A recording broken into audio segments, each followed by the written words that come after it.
Diseases of the retina are affecting the lives of many people, and you can group them into two main groups. There are the what's called the hereditary retinal degenerations that are genetically controlled, and they will affect the vision in younger people. But perhaps the most prevalent disease that affects the vision of people today is called age-related macular degeneration, and it will usually affect the elderly. And it is a disease that has very significant impact on the quality of life of the elderly.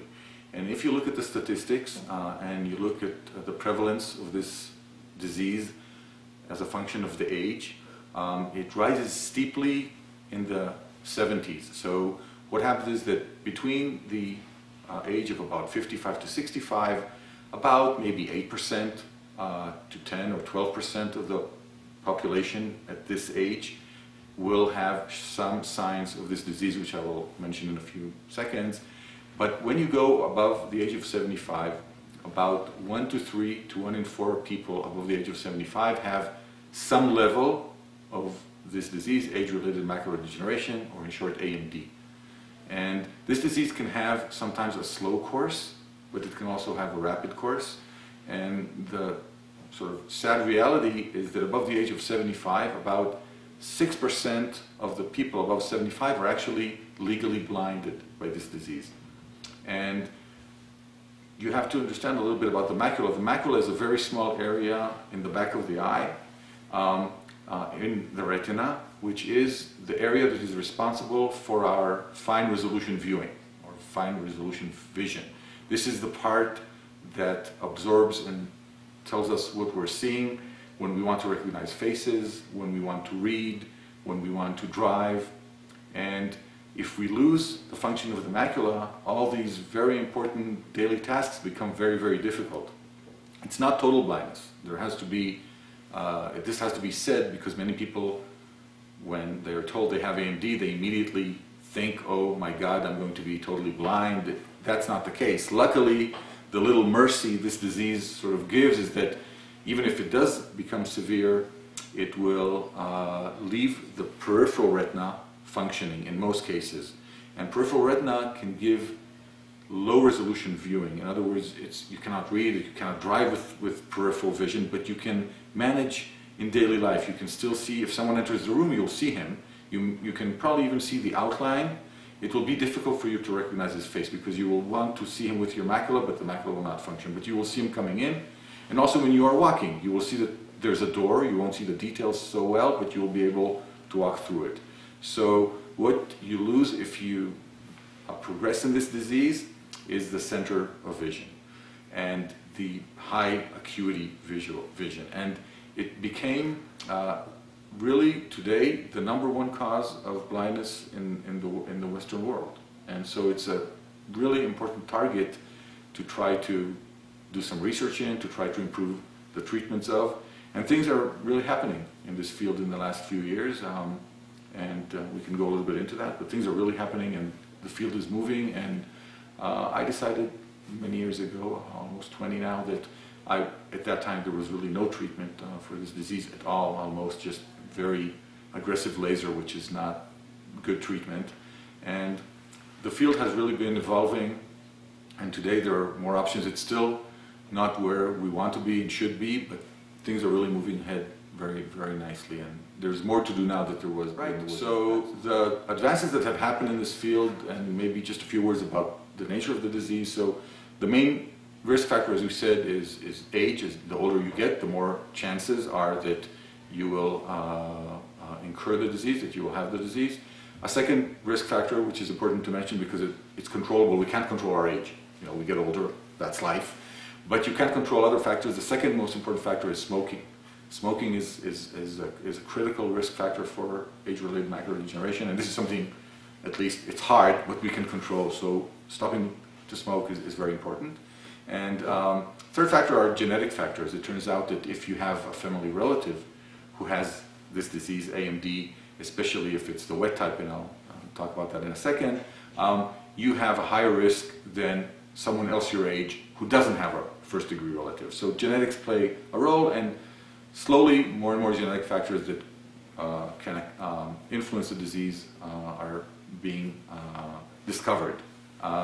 Not yet leading to treatment, but perhaps on the way. So just a few words, the types of the disease: you can either have dry AMD, and what happens is that slowly small areas in the center of vision begin to dysfunction. And it's a bit simplistic, but the cells that fail, and this will lead us to the stem cells in a minute, the cells that fail are called retinal pigment epithelium. They lie under the retina, and they support the retina. And when they begin to fail slowly in the dry process, you begin to lose the active parts in the retina that are called photoreceptors that absorb the light, and you begin to have these small areas that you cannot see. It's called scotomas, and as like spots? Yeah, like little spots that you're not aware of it, but some people who have the dry form, they will begin to feel, first of all, that it's a little bit darker, so they will want more light, and also that it's harder to read, because little areas they cannot see. So when they're trying to read, many times in the next word they're trying to read, they don't really see all the letters. Some of the letters or part of the letters are missing, and it's harder to read, and it's a slow process, but it can lead to quite severe loss of the central vision. So this is the dry form. On top of the dry form, about 10% of people with AMD will develop the wet form. And I want to mention it because it's something that you should not sit at home and wait. If it happens, you should go to an ophthalmologist, because there's something to be done. And what happens in the wet phase of disease is that abnormal blood vessels grow under the retina, and they begin to leak and sometimes to bleed, and then the vision can go down quite dramatically over the matter of usually a few weeks to a few months.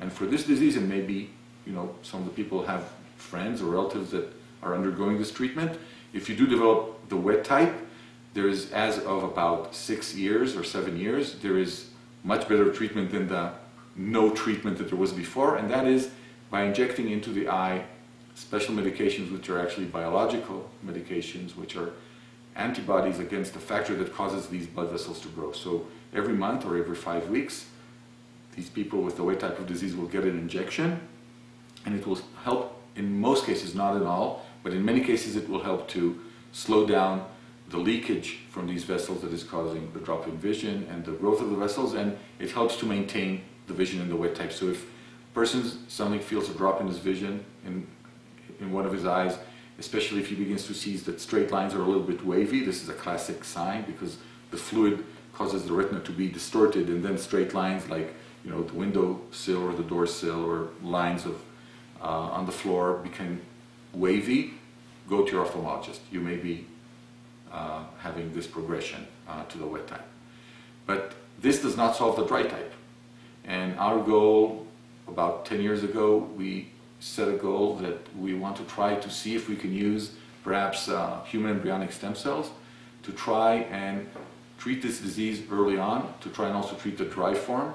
And one of the ways you could do this is maybe if you could support or replace those cells I mentioned before that are failing, the retinal pigment epithelium.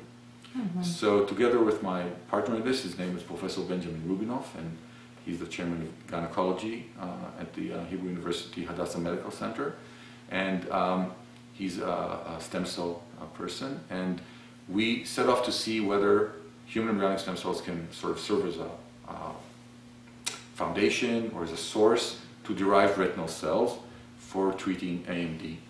And what has happened during these last few years is that indeed we now know how to take human embryonic stem cells, and by growing them under certain conditions, you can turn them in the culture dish, in the lab, into RP cells, which are practically identical to the cells we have in our eye. And when you take these cells and you transplant them under the retina in animal models, in rodents that have RP dysfunction, in which these cells are also not working well, if you put the new cells in the right place under the retina, they will provide a rescue effect. They will help to slow down the disease, still in animals.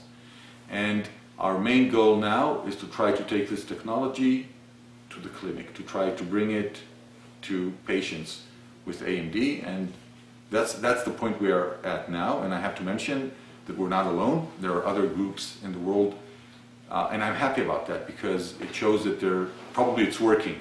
They're having very similar results, and it's beginning to happen. And this whole field of what's called cell therapy, in which you will be able to replace or support cells that are failing, might be the next big revolution in medicine in general, not only in diseases like